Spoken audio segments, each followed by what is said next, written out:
Pak Jenderal divonis bersalah mengenai kepemilikan senjata api ya?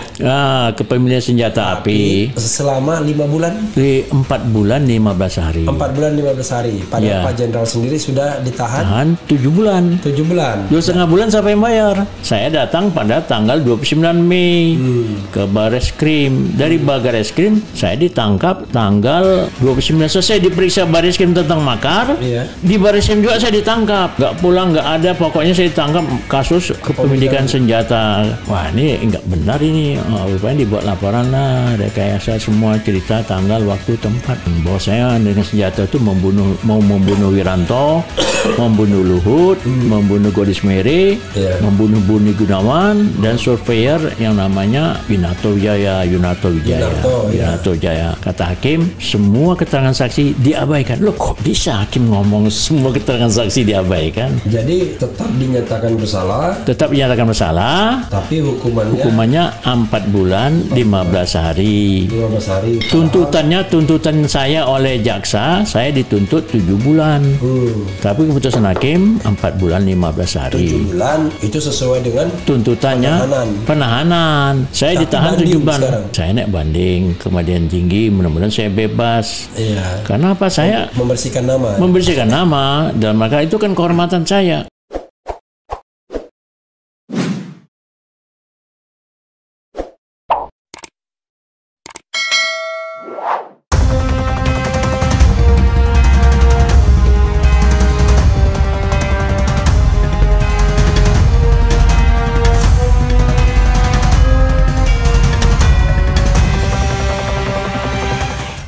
Pak Jenderal, pasti ini memang kontroversi ini kan tidak pernah berakhir ya, selalu akan ada versi A, versi B dan lain sebagainya kan.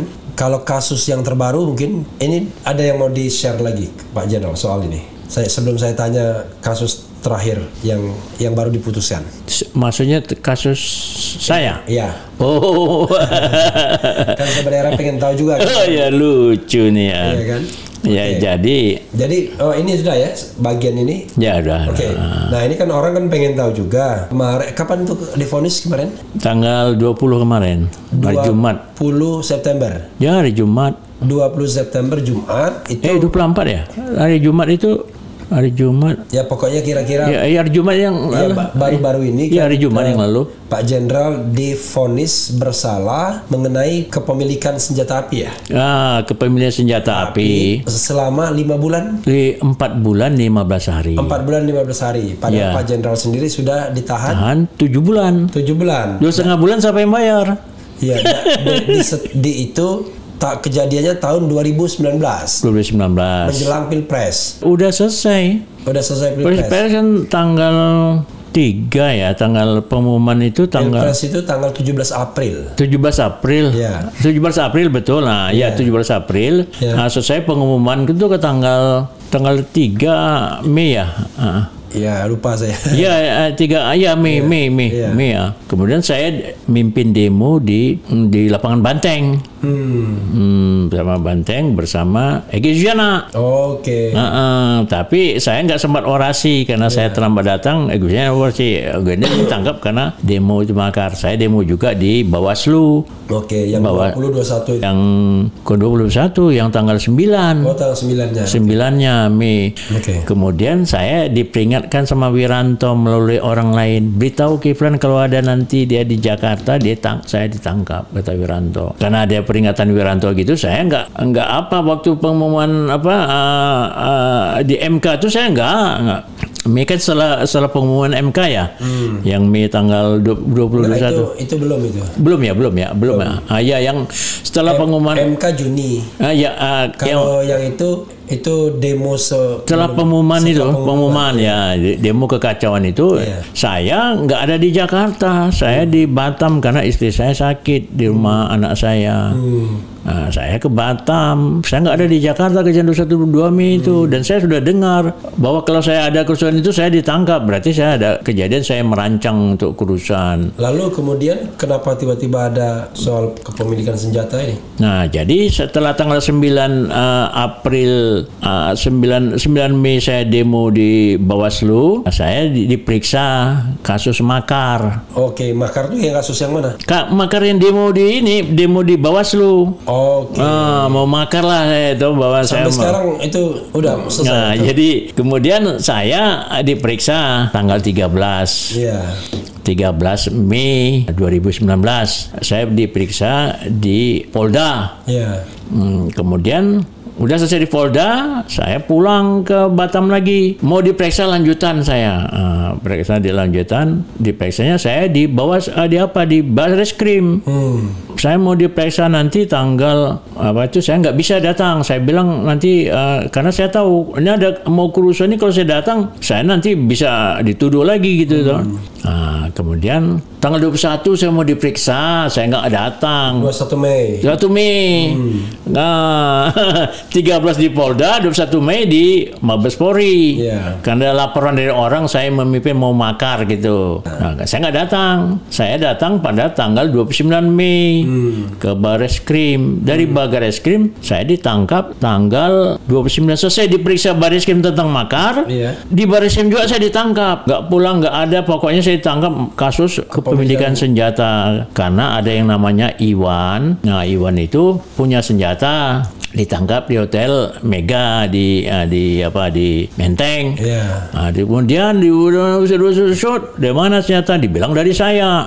Saya merintahkan itu dia punya senjata pistol revolver. Dibilang dari saya. Berapa satu senjata? Ada satu senjata di situ. Okay. Nah, kemudian kembang dia buat pengakuan bahwa ada saya minta senjata panjang, minta senjata Meyer kecil. Yeah. Nah, dituduhnya dibuat situ setelah kerusuhan 21-22 Mei. Saya ditangkap di tanggal 29 Mei, tapi tanggal 28 Mei di TV udah sebut bahwa otak dari semua kerusuhan 21-22 Mei yang di Petamburan, di Selipi yang terbunuh ada 14 orang tapi dibilang 9, itu kejadiannya saya lah yang bawa senjata itu. Perintah saya lah. 21-22 Mei. Padahal saya ada di Batam, baru sudah datang dari 9 Mei. Di tanggal 28 sudah sebutkan saya lah otaknya.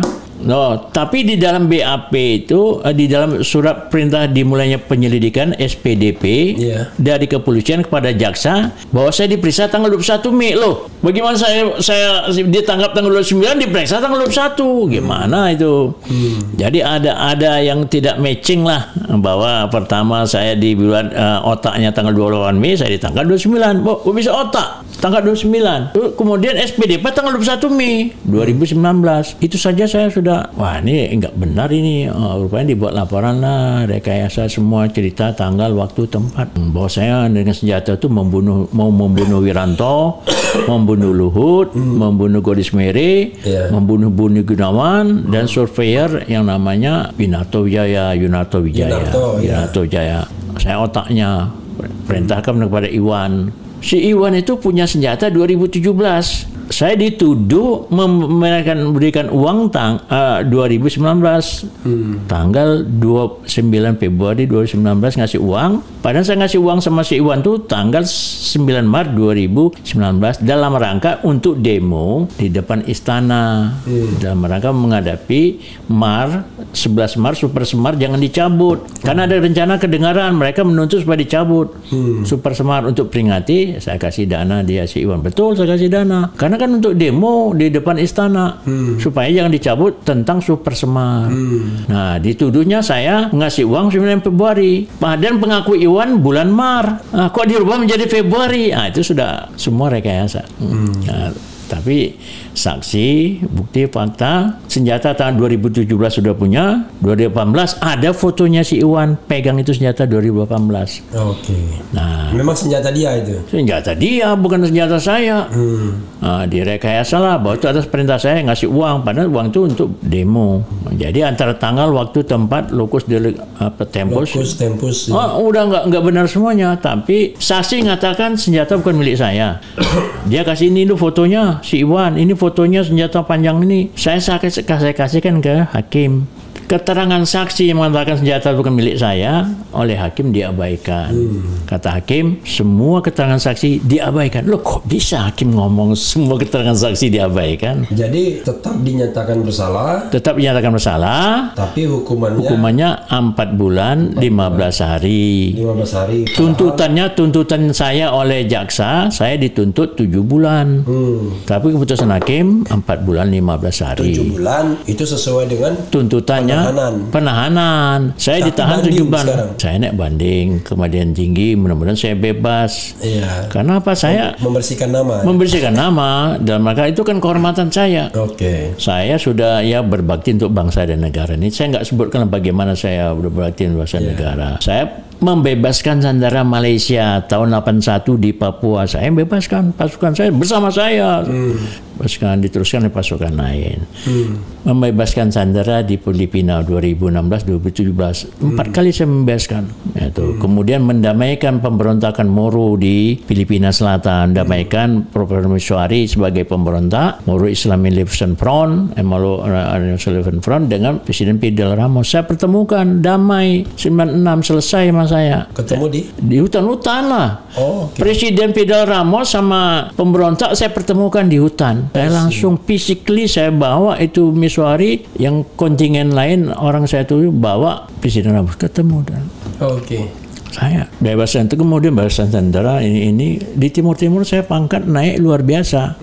Maksudnya biasanya orang umpamanya 17 tahun, saya 15 tahun sudah naik pangkat menjadi letnan kolonel. Orang biasanya naik pangkat untuk mayor itu 11 tahun, saya 9 tahun sudah naik pangkat. 2 kali saya naik pangkat luar biasa. Di Papua sekali kapten ke mayor.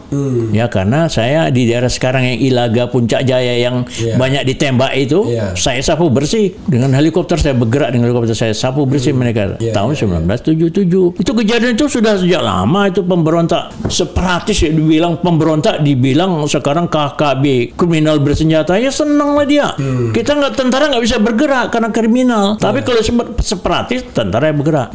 Atau kalau katanya teror, ya D88 lah ke sana, cobalah tanggapin itu. Jangan yang tukang D88 di tempat-tempatnya kan yang nggak bersenjata, yang apa ya gimana sih? Bawa ke sana D88 karena teror itu. Kalau umpamanya disebut itu separatis, itu tugasnya tentara kedaulatan, komandannya tentara. Sekarang komandannya polisi. Karena KKB kriminal. Jadi tentara menjaga kedaulatan nggak bisa bergerak. Pertama, dana dipegang sama polisi. Dana operasional sampai dia punya untuk mendapatkan ini. Cucu saya bergerak sekarang ada di Papua dari batalion. Ada cucu saya ada Letnan 2. Cucu kandung saya batalion 114. Perlengkapannya kurang. Naik defense-nya untuk mencari malam perlengkapannya kurang, beli sendiri. Bayangkan orang operasi alat peralatan beli sendiri. Ransel beli sendiri. Ini benar kok. Kenapa? Dana kan jatuh kepada polisi untuk operasional. Komandannya polisi. Mestinya kan jatuhnya kepada kita kalau umpamanya itu sifatnya menjaga kedaulatan. Tentara yang di depan, komandannya tentara. Pantasnya itu sana di Papua itu komandan tentara. Yaitu yang namanya adalah dia sifatnya operatis. Kalau teroris bisa 2, teror bisa polisi, bisa tentara sekarang kan boleh. Di tugas-tugas yang lain. Kenapa? Ya pemerintah mungkin takut nanti daerah itu dikatakan daerah separatis, ya mungkin luar negeri jadi ikut-ikutan mungkin. Karena itu daerah konflik, daerah perang. Jadi urusannya bukan urusan lagi dalam negeri, urusan antar kedaulatan. Antar kedaulatan. Ini kan pengennya dianggap masalah internal. Itu. Jadi susah juga. Bagi tentara juga susah. Bagi pemerintah juga susah.